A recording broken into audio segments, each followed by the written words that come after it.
গতকাল থেকে নদীর জল প্রায় ১ হাতের মতো কমেছে, কিন্তু পাঁশকুড়া ১৮ নম্বর ওয়ার্ডে দুটো ধস দেখা গেছে। সেই ধস মোকাবেলার জন্য ইরিগেশন ডিপার্টমেন্ট লেগেছে।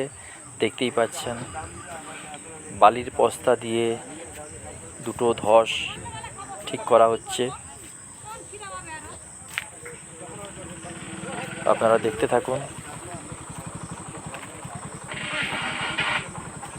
ধস মোকাবেলার জন্য ইরিগেশন ডিপার্টমেন্ট ও পৌরসভার উদ্যোগে ধস মেরামতির কাজ চলছে। অনেক বালির বস্তা গাড়ি হয়েছে, দেখতেই পাচ্ছেন।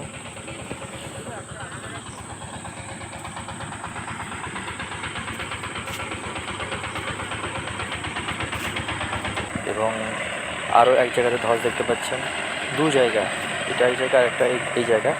এই জায়গাতে ছোটো লেগেছে ধস, তো সেই কারণে বাঁশ দিয়ে একটা ঘেরে দিয়ে ওর উপর টিপল চাপিয়ে বালির বস্তা ফেলা হচ্ছে।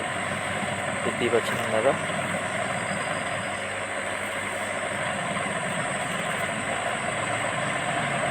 তো ভয়ের কোনো কারণ নেই, সব ঠিক হয়ে যাবে।